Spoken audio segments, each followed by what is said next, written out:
আসসালামু আলাইকুম ভিউয়ার্স, কেমন আছেন সবাই? আশা করছি সবাই ভালো আছেন। আমি আলহামদুলিল্লাহ ভালো আছি। তো নতুন আরেকটি ব্লগ নিয়ে আপনাদের মাঝে চলে আসলাম। তো ব্লগটা শুরু করেছি বিকাল থেকে। তো আপারা থাকেনি, চলে যাবে। তো সেজন্য একটি বিদায়ের মুহূর্তে তো সবাই মিলে অনেক কথাই বলতেছিলাম। তো আপাদেরকে বিদায় দেওয়ার পালা। তো বিদায়ের সময় আপাদেরকে বিদায় দিতে গিয়ে আরেক মেহমান নিয়ে আসলাম। তো ভাগ্নিদেরকে নিয়ে আসলাম আর কি। এদিকে ছোট ননাসের ছোট ছেলে এবং মেয়ে আসছে। তো আমরা জানতাম না, হঠাৎ করে সারপ্রাইজ তো হয়ে গেল। যাই হোক, তো ওদেরকে ওদেরকে নিয়ে চলে দেখে আমরা আসলাম, বড় নানাসকে বিদায় দিয়ে ছোট বাগনিদেরকে নিয়ে আসলাম আর কি, ছোট নানাসের মেয়েদেরকে। তো এদিকে বাগিনা যেহেতু তরমুজ নিয়ে আসছিল, তো রাতের বেলা এটা ওর মামাদেরকে কেটে দিলাম। তো আমরাও খেলাম, ভালোই লাগলো। আর গরমের মধ্যে কিন্তু তরমুজটা খেতে কিন্তু ভালোই লাগে। আর এদিকে আপনাদের ভাইয়া আমার প্রয়োজনীয় কিছু নিয়ে আসছে। এদিকে হেয়ার অয়েল, তারপরে তো মেডিসিন, আর মেয়ের নুডলস, এগুলো। তো এটা এর পরদিন সকালবেলা। তো সকালবেলা কিন্তু প্রচণ্ড পরিমাণে রোদ উঠেছে। তো এতক্ষণ আমার জায়েরা কাপড় চোপড় সব কিছু নেড়ে দিয়েছে। তো আমার এখনও ধোয়া হয়নি, নাড়াও হয়নি। তো এদিকে সকালের নাস্তায় রুটি বানাবো। তো সেই জন্য এখানে আর কি ফ্রাই করে নিয়েছি। তো এদিকেই তো রুটি বানিয়েও নিয়েছি।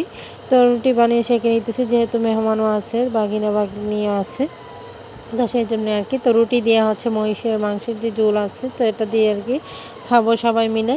তো সেই জন্য আমি একে একে সবগুলো রুটি আর কি সেঁকে নিতেছিলাম। আর সকাল সকালই কাজে লেগে পড়েছি আর কি। তো কাজগুলো তো সকাল সকালেই গুছাতে হয়। তো এদিকেই তো নাস্তা বানানো তো শেষ। তো সবাইকে ডেকে নিয়ে এখন বসে পড়েছি আর কি খাওয়া দাওয়া করতে। তো সবাইকে নিয়ে খাওয়ার মজাই আলাদা। পরিবারের সবাই মিলে সকালে নাস্তা করে নিতেছিলাম, যেহেতু সবাই মিলে একসাথে করে নিলে পরে আবার সব কাজগুলো একসাথে আমরা মিলেমিশেই করি আর কি। তো এরপর নাস্তা করে এই তো হাঁড়ি পাতিলগুলো ধুয়ে নিলাম। তো হাঁড়ি পাতিল।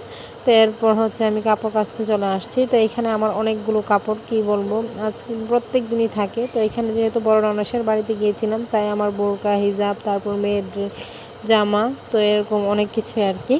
তো এদিকে আপনাদের ভাইয়ারও কিছু কাপড় আছে, আবার মেয়ের কাঁথা। তো এগুলি আর কি সব কিছু নিয়ে বসেছি ধোয়ার জন্য। তো প্রত্যেক দিনই আমার গাদা গাদা কাপড় ধুতে হয়, কি বলবো, একের পর এক কাপড় তো থাকতেই থাকে আর ধুতেই হয়। তো আমি এগুলো নিয়ে টিউবওয়েলে চলে আসছি আর কি। তো টিউবওয়েলে ধুলে ভালো লাগে আর কি, এখানে সুবিধা। আর চতুর্পাশটা যেহেতু খোলামেলা, ভালো লাগে আর কি। তো এখানে আর কি নিয়ে আসছি। এদিকে আর ভিতরের ওয়াশরুমটা এখন ঠিক হয়ে গিয়েছে। তো একদিন একটু সমস্যা ছিল, তো এখন আলহামদুলিল্লাহ ভালো। তো এখানে আমি সব কিছু আর কি একে একে ধুয়ে নিতেছিলাম। আর আজকে সকালে আপনাদের ভাইয়া ফাঁকি দিয়ে গিয়েছে মেয়ের কাছ থেকে। তো মেয়ে দেখে নিরই কান্না শুরু করে দেয়, তো বাইনা শুরু করে দেয় বাবার সাথে যাওয়ার জন্য। তাই আজকে না দেখেই চলে গিয়েছে আর কি। তো এদিকে ওর বাবা গিয়ে বারবারই ফোন দিতেছিল আর কি, যে মেয়ে কী করতেছে, এরকমই আর কি। যেহেতু প্রত্যেক দিনই মেয়েকে নিয়ে এটা সেটা কিনে দেয়, তো সেই জন্যই আর কি। তো আমি কাপড়গুলো নেড়ে দিয়ে এরপর তরকারি কাটতে বসে পড়লাম। তো আজকে টমেটোর চাটনি করব আর মিষ্টি কুমড়া ভাজি। তো এদিকে আলু দিয়ে শুটকি দিয়েও কিন্তু রান্না করবো, সাথে টমেটো দিয়ে মাছ বোনাম। তো এদিকে আমি রান্না বসিয়ে দিয়েছি। এই তো মিষ্টি কুমড়া ভাজি আর এক পাশে ভাত। তো এখানে এই তো আলু দিয়ে শুটকি যেহেতু রান্না করবো, তো সেই জন্য এগুলো আর কি কেটে কুটে নিয়ে বসা। তো যাই হোক, দুপুরে রান্না বান্না আর কি এগুলোই করব। তো সেই জন্য রান্না করে সব কিছু আয়োজন নিয়ে বসে পড়েছি। তো এখানে বাচ্চারা অনেক সাউন্ড করতেছিল, তো কি বলবো, একজনের পর একজন বাচ্চারা সাউন্ড করতেই থাকে।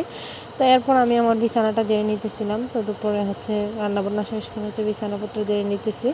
তো বিছানাটা পরিষ্কার না থাকলে ভালো লাগে না, আর বাচ্চাদের পর কিছুক্ষণ পর পরে ওরা এলোমেলো করতে থাকে। তো এরপর আমি উঠান ঝাড়ু দিতে চলে আসছি। আর উঠান ঝাড়ু দিতে আসছি যেমন তেমন, কিন্তু রোদটা ছিল প্রচণ্ড, কি বলবো। তো কিছুই করার নেই, আর গোসল করে আর ইচ্ছে হয় না যে উঠান ঝাড়ু দিব। তো সেই জন্যই আর কি গোসলের আগেই সব কিছু পরিষ্কার করে নিই, যাতে করে গোসলের পর কোনো কাজ না থাকে ধুলাবালির। আর গোসলের পর তো আর ধুলাবালির কাজ করতে ইচ্ছা করে না। তো সেই জন্য আর কি। তো মেয়েকে মেয়ে দিক দিয়ে ট্যাপ ছেড়ে পানি নিয়ে বসে আছে। ও পানি খুবই পছন্দ করে, পানি পেলে আর কিছুই লাগে না, সারাক্ষণই পানি নিয়ে বসে থাকবে, এরকমটাই আর কি। তো এদিকে সেই জন্য তাড়াতাড়ি করে কাজগুলো চাইতেছিলাম। আর এদিকে এত ধুলা উঠতেছিল, কি বলবো। আর আমার কিন্তু এমনিতেও কিন্তু ঠান্ডা প্রবলেম বা ধুলাবালুতে অ্যালার্জি। তো এরপর উঠান ঝাড়ু দিয়ে কিন্তু চলে আসছি ঘরের মধ্যে। তো এসে হচ্ছে ফ্রিজের মধ্যে কোকা-কোলা ছিল, তো সেটাকে বের করে নিলাম, নিয়ে হচ্ছে এখন সবাইকে নিয়ে খাবো। তো এদিকে বাচ্চাদের জন্য নিতেছিলাম এবং আমাদের জন্য, তো আমার জায়েদের জন্য, সবার জন্যই আর কি। যেহেতু দুপুরবেলা প্রচুর গরম আর যেহেতু উঠান ঝাড়ু দিয়ে আসছি সেজন্য কিন্তু গরমটা আরও বেশি লাগতেছিল। তো এদিকে সবাই মিলে ঠান্ডা খেয়ে নিলাম, ঠান্ডা খেয়ে তারপর হচ্ছে ঘরটা ক্লিন করে নিয়েছি। আর ঘর পরিষ্কার না থাকলে ভালো লাগে না, এলোমেলো থাকলে আরও খারাপ লাগে। আর বাচ্চারা তো এলোমেলো করতেই থাকে যতই গোছাই না কেন। তো এরপর মেয়ে হচ্ছে বিকেলবেলা আর কি ওর ফুফাতো বোন ওকে হচ্ছে মেহেদি দিয়ে দিয়েছে, তো ও হচ্ছে সেটা নিয়ে রংডাং করতেছিল। তো আজকে ও হচ্ছে খুবই অল্প সময় ঘুমিয়েছিল। তো আমি একদিকে গোসল করতে গিয়েছি, অন্যদিকে এসে দিকে ও উঠে হাজির। তো এরকম আর কি। তো আজকে খুবই অল্প সময় ঘুমিয়েছে আর কি। তো এরপর আমি হচ্ছে সন্ধ্যার আগ মুহূর্তে তো বাইরের যে কাপড়গুলো ছিল তো সেগুলো আর কি নিয়ে আসছি। তো যেগুলো শুকিয়ে গিয়েছে এগুলো ভাঁজ করে নিতেছি, আর যেগুলো ভিজা ছিল সেগুলো নেড়ে দিয়েছি আর কি। তো এগুলো হচ্ছে কালকে রোদে দিয়ে তারপর হচ্ছে গুছাবো। যাই হোক, তো এদিকে আমি আমার কাজগুলো গুছিয়ে নিতেছিলাম, আর অন্যদিকে তারপর গুছিয়ে তারপর হচ্ছে মেয়েকে আর কি ওয়াশ করে নিয়ে আসবো। তো আমার ভিডিওটি যদি আপনাদের ভালো লেগে থাকে লাইক কমেন্ট শেয়ার করে দিবেন, আমার ছোট্ট চ্যানেলটিকে সাবস্ক্রাইব করে সবাই পাশে থাকবেন, বেল বাটনটি বাজিয়ে দিবেন। তো আমি তো এদিকে আমার কাজগুলো দ্রুত গতিতে গুছিয়ে নিয়েছি, তারপর হচ্ছে মেয়েকে পরিষ্কার করে নিয়ে আসলাম রুমে। তো হচ্ছে সে ম্যাজিক বোর্ড নিয়ে হচ্ছে আঁকাআঁকি শুরু করে দিয়েছে আর কি ওর মন মতো করে। তো দুপুরবেলা হচ্ছে আমার বাসর ওর জন্য হচ্ছে জুস নিয়ে আসছিল, তো ও তো বড় আব্বি বলে ডাকে। তো আজকের ভিডিওটি এই পর্যন্ত, সবাই ভালো থাকবেন, সুস্থ থাকবেন, আল্লাহ হাফেজ।